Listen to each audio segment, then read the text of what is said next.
our viewers, welcome again to the Entrepreneur TV show. My name is Lucy Jeffrey. I'm so happy to have been able to bring you entrepreneurs and licensed professionals over the last 6 years. And we thank Rogers TV for broadcasting this show for us so we can support businesses together.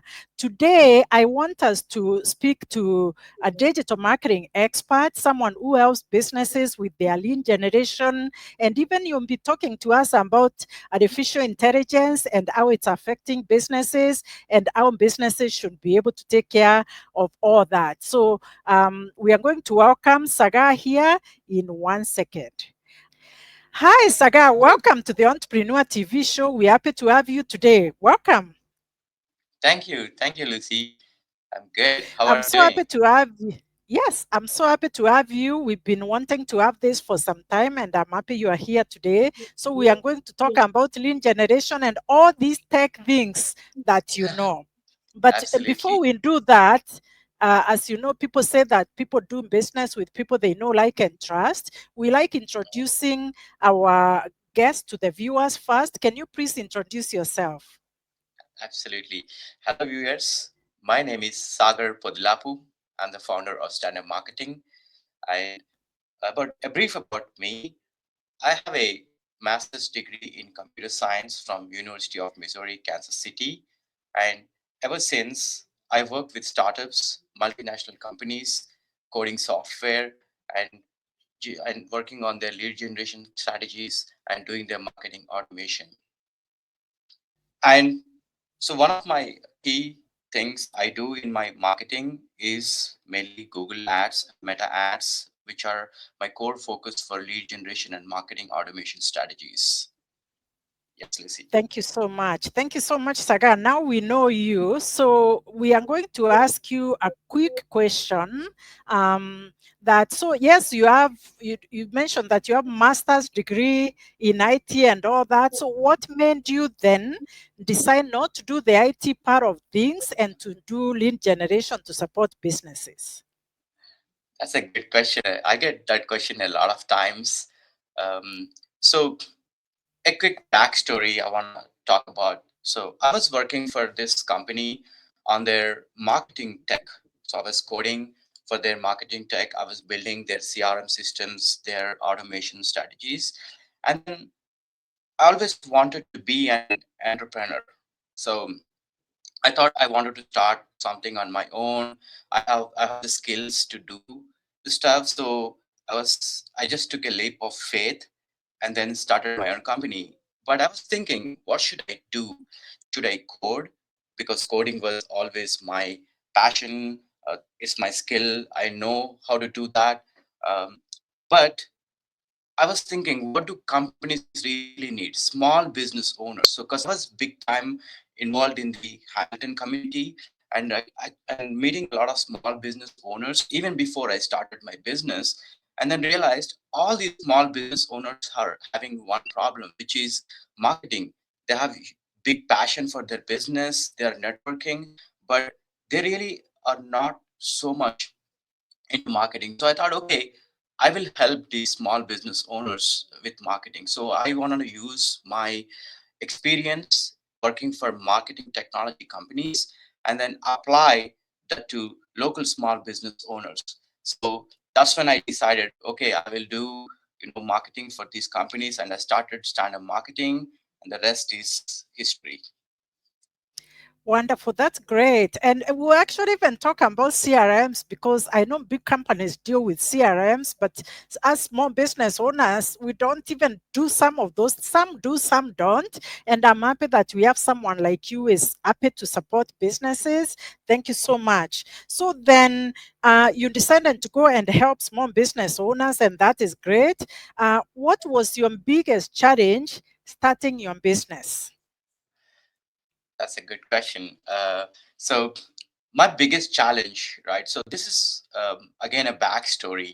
When I first started my business and out there networking through Entrepreneur Nation or through other networking groups, one thing I really faced, the biggest challenge was there are already so many marketing companies out there approaching these small business owners, and the small business owners really have no knowledge exactly what is marketing, because there are so many other companies out there reaching out to them saying so many different things. So they were so much hours, like they're not really understanding what exactly is marketing. So the biggest challenge for me to is to explain them that, okay, hey, marketing is not really rocket science. Marketing is a simple thing. It's what you offer. We have to just put that in front of a lot of people, your target audience. So my biggest challenge initially was to explain small business owners how marketing really works and what are the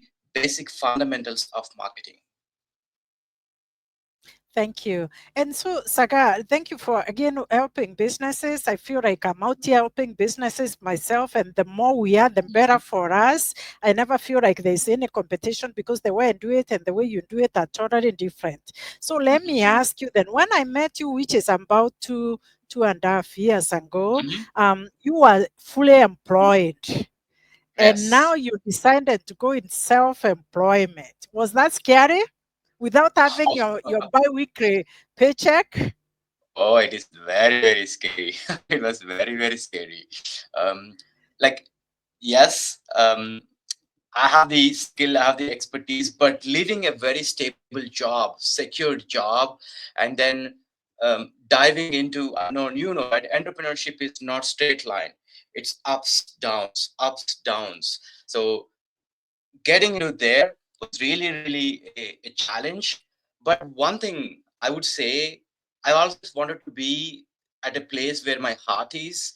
I don't really want to be in a place where I have to work 9 to 5, do something what people tell me to do. Rather than, I thought I will implement my strategies. I will use my brain power on something that really drives my passion. So I gave, like, for the risk factor, I gave less weightage, whereas the passion I gave more weightage, and I just jumped in. I jumped into it. But yeah, it was very, very scary times.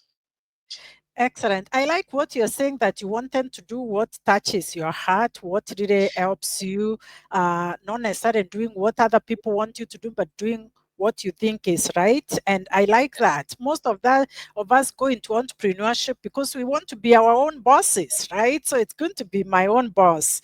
Um, Yes. so then you decided, and I put it there, to go and help businesses, and you decided to what was your turning point where you felt that, yes, now I've made it in business, I feel comfortable with that bi-weekly pay? What was your Hmm. turning point?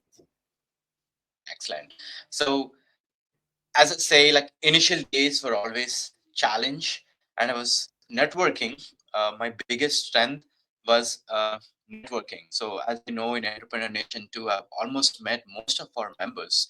So that was my biggest strength, and I was meeting a lot of entrepreneurs in the Entrepreneur Nation. And the light bulb moment for me was, um, one of our member was telling me that, hey, Sagar, you know you're you're doing marketing, all this stuff, but you're not really putting that forward, to people. I was a little bit shy in telling people, what exactly I was doing. So my turning point was explaining people what I do, and then showing them the results I got from my previous clients. So I go out there. I used to go out. I have this picture on my phone, which has my case studies. And then I have to show those things to people whenever I network. Hey, these are the things I achieved for my existing clients. And that was my tipping point, I would say, where people really understood what I do, what kind of results I could get for my clients. So then, after that, after the suggestion from our member, I got two clients who are, one is an immigration lawyer and one is a mortgage broker, who really understood what I do, and I'm still working with them. It's been almost, I think, 12 months, more than 12 months. I'm working with these guys. So that was my turning point, where explaining what I do and also showing the results to people really helped me in getting that business. Thank you. Thank you. So you not do any coding and software development anymore, Saga? No? I do, but for my marketing only. So I write Python Okay. scripts to scrape some websites. I write JavaScript for my Google ads, right? So I do coding because nobody can take away that from me. It's in my brain. Um, so I do that sometimes, but I now like more marketing, which is the psychology of marketing. So I'm more in more leaned towards the psychology than technology. I use technology, but I'm more towards psychology of selling, psychology of marketing. Thank you. So our viewers, what we can hear is that he does marketing and using technology to do marketing. Well, most of the marketers may use theory. You are using technology, and that's great. So let's talk about lead generation then. What misconception is there about online ads and lead generation? Have you seen any misconception that you are trying to crack using technology? Yes. So um, the major misconception people have is whether ads work or not. I never click on an ad. I never engage with an ad. I did Google ads before, but it only wasted my money. I have run Facebook ads, but it did not give me anything. So these were the major complaints I've heard whenever I speak to people or business owners about online ads. But the thing about online ads, right? So this is what I observed too. We all have a beautiful website. I totally agree with that.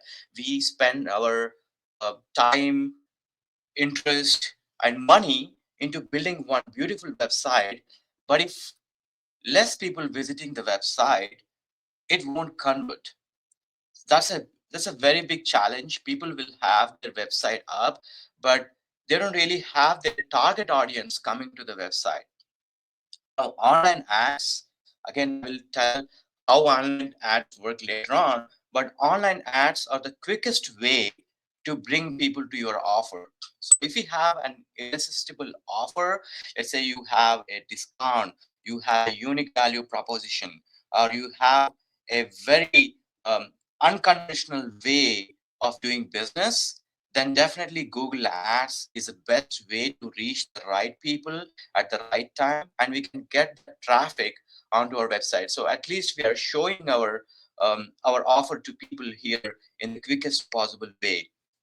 um, and the other advantage I see is retargeting. So we all know that nobody converts in one click. Nobody wants to do business because they have to like, know, and trust us. So how do we create that? Is by retargeting. So Google Ads is one excellent way to retarget people who already visited our website, who already engaged with our offer or product or service. We can retarget them using Google and Facebook so that we're always on top of their mind. Awesome and great to hear that, Saga. So my question then, yes, you have explained how you do it, but won't you think businesses that don't do things the way you are doing, uh, how do you feel that they waste money with their Google ads and Facebook ads? Do businesses waste money, or do you think it's all a success story for them? So yes, it money can be wasted on these ads too when they're not set up properly. So these tools are built on complex technology in the background, and they give us a lot of options. Like for instance, Google Ads will give us an option to uh, target people who have affinity. That means, let's say I'm working with a mortgage broker. Now I can set up in my Google Ads where, hey, only find me people who have a life event, who are planning to move, or who are planning to buy a home. So Google knows this data.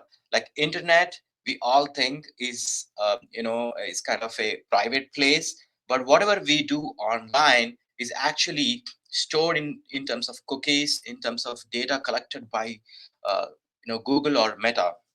So these guys know what we are doing, and we can set up these ads in a way it only targets people who want something right now or who are shopping for something right now. So if we don't do these things on these platforms, we are just running ads very broadly. That means we are showing ads to everybody in the world, everybody in the area. So the three major things business owners really forget every time is that, like, when you're setting up ads, always know your target audience, who will buy from you, and always know your service areas. That means, do you work in GTA, do you work in London, do you work in Gulf? So based on your service area. And the third thing, this is one of the most important thing of all, is their ad itself. So the ad should invoke emotion. The ad should speak to the person who is reading the ad. So if these three things happen, they won't be wasting money. But if these things don't happen, it's just like they're running something blindly, right? Like you close your eyes and you just play with your stick thinking that okay, it will hit something. So rather than that, it should be very targeted and focused. So this is one thing I really want business owners to focus on, is these three major things. Wonderful. Thank you for that, Saga. And so, what I want to ask you, without naming any clients, Hmm. is to tell us generally which are the categories of businesses that you support. Just the categories. You have seen mortgage broker. Um, Right. what others? Just the Immigration category. lawyers. Yes, lawyers. Immigration, So I work with yes. immigration, family law, mediation, personal injury law, um, and also estates and estates law. These are the five categories. Mortgage brokers. I also work with cleaning companies, HVAC companies. One of the company I work with is a very unique one, which is a farm. It's a farmland, and they want people to visit their farmland. They have alpacas, goats, and everything. And I run ads for people to get there, and it really worked well. So yeah, I work with very diverse, but major concentration is legal law firms, because I feel law firms have huge scope in terms of using the ads. So that's where I focused initially. So yeah, these are the industries I work with. Awesome. And I've seen you have worked also with a moving company, and you work Yes, with construction companies as well, accountants, all these yes, people. yes, Excellent. absolutely. Excellent. And I'm happy that you work with lawyers, because the entrepreneur nation is full of lawyers. You and I should sit down and give you more tips on where to find them within the entrepreneur nation. So, with Thank you. that said, then, because you have told us who are your ideal clients are, the categories you are working with, would you be able, without disclosing the name of the customer, share with us a success story? Absolutely. I'll share the story of the immigration lawyer I've been working with. So this immigration lawyer is a referral.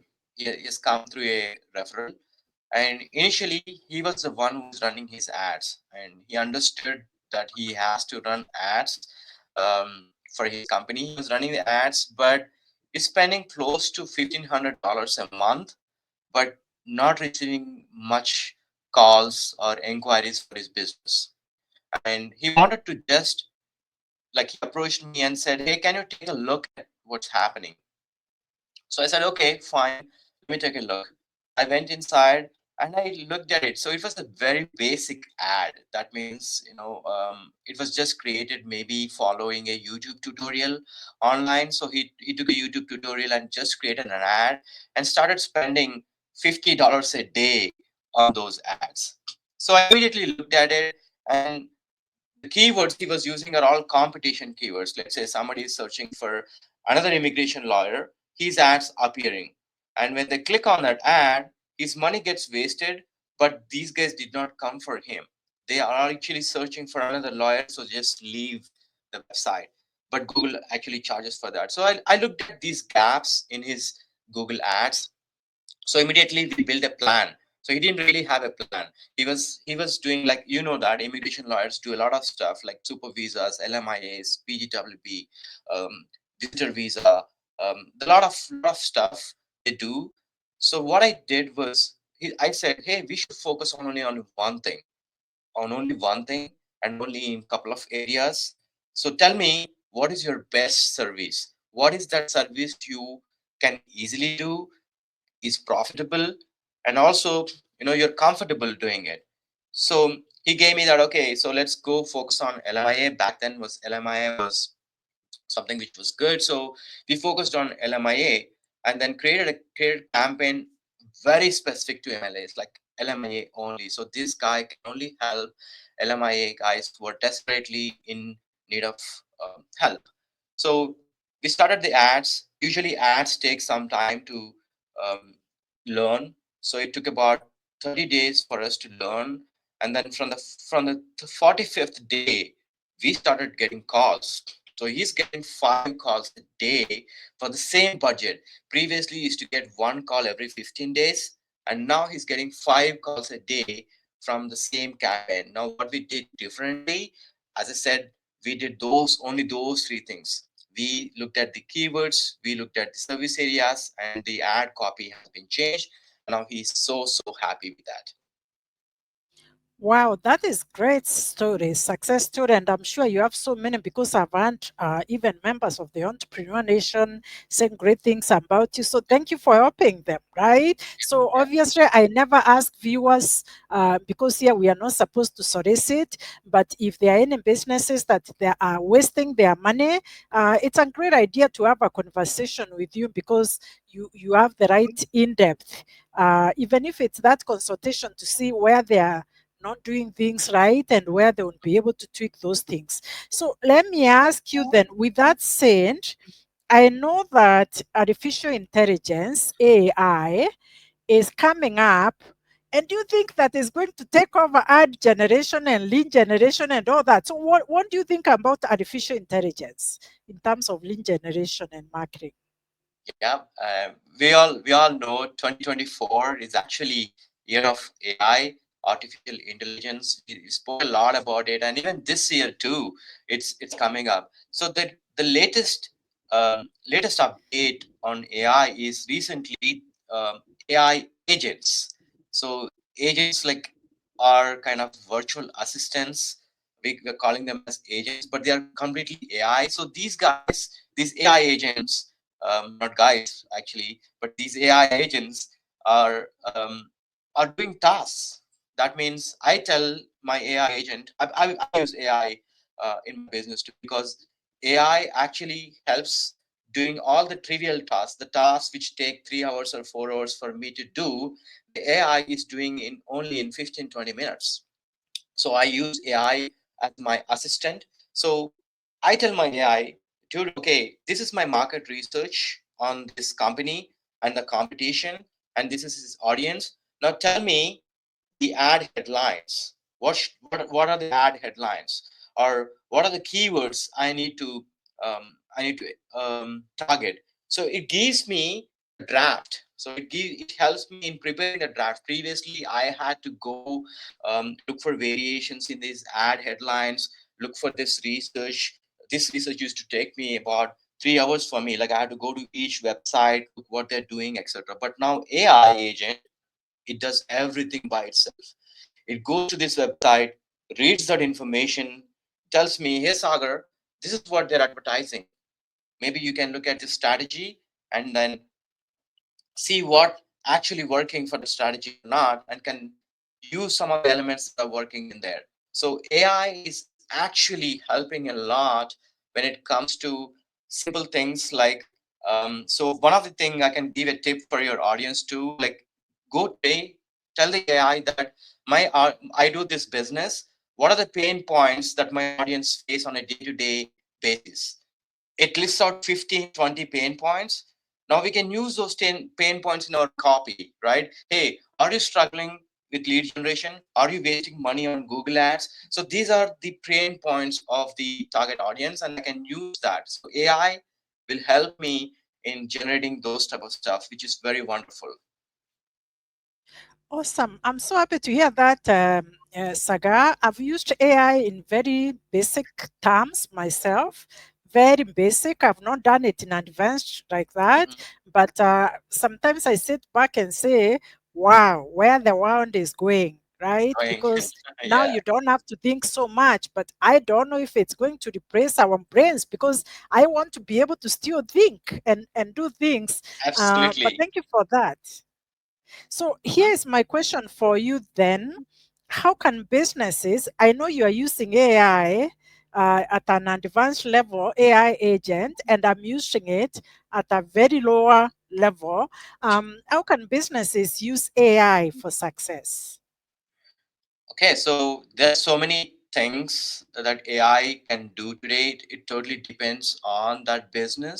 So, for instance, if there is a business that is doing PowerPoint presentations, right? So they do PowerPoint presentations for their clients. AI can do that PowerPoint presentation. Of course, we still need humans, like you said. AI is just a machine, right? We have to think it as only a machine. It's like a laptop, right? Still, we need a person to operate that laptop, right? So still, there should be someone to give AI the task. AI cannot autonomously think, okay, Sagar needs a PowerPoint. I should tell it I need a PowerPoint. So if a business wants to do PowerPoints, AI can help do PowerPoint. If a business wants to do video, right? So let's say small promotional video, AI is doing the promotional video. And AI agents. So recently, receptionist, right? So let's say somebody calls your business and you're busy. Especially this is working with our roofing clients. So roofer clients, they're always busy. They're on the roof. They don't want to take up their phone and answer the calls. So whenever the clients call, their own person. It speaks like them and answers all the questions. The AI. It won't go to a voicemail anymore. It's going to an AI. AI will ask all the questions, give all the information, pricing, quality of the work, reviews, testimonials. It can give anything they ask, and the AI agent will take all the information and forward it to the roofing guy. And once he's done, he's free. He can contact the customer again. So AI voice agents gonna be very huge, big. These are the things that are that can help us in taking the calls and making the calls. Awesome. Thank you. Saga, you're very smart. I'm telling you. So maybe you and I should do some webinar for businesses on how to Okay. use AI, especially if AI can answer the calls. But then, of course, I'll be worried if it's going to take away jobs from Canadians. But Yeah. definitely it's something to consider with you to see if we can do some webinars. And with that said, then, Saga, you've been a member of the Entrepreneur Nation for 2.5 years. I thank you so much for your consistency. You actually, because nobody in the entire network can do what you can do, right? So Yes. maybe they're out there, but they have not joined. So I remember asking you to join about 3 chapters so you could help more members. Can you tell us? Yes. And I've heard you saying that you're getting a lot of clients from the network. Can you tell us how it has worked for you? Okay. So Entrepreneur Nation is really helped me a lot in my business. Thanks, Lucy, for starting this great group. I really appreciate you for that. So I get a lot of referrals. I got clients too, not just referrals from Entrepreneur Nation. I network a lot. One of the best things I really like is the professionals we have in the group. Everybody is super smart, super kind, very inviting. It's like a family. Today's family day, you can say, right? Like it's a family outside the family. We members like, gel very each other, help each other, refer each other. So it's a very fantastic group, I would say. I also recommend everyone, right? Say if you're an entrepreneur looking to expand, looking to grow, I'm a testimonial for that. Growing inside Entrepreneur Nation, right? So if you're an entrepreneur looking to grow, I'll definitely recommend them to join Entrepreneur Nation and use all the resources. Like took your advice a number of times and it worked all the time. So thanks, Lucy, for that. Thank you so much. I appreciate that you take my advice. So thank you so much because I want to see your success and much more, and we'll see Thank what you. will be coming in the coming years. So thank you for that. Our viewers, we thank you so much for watching.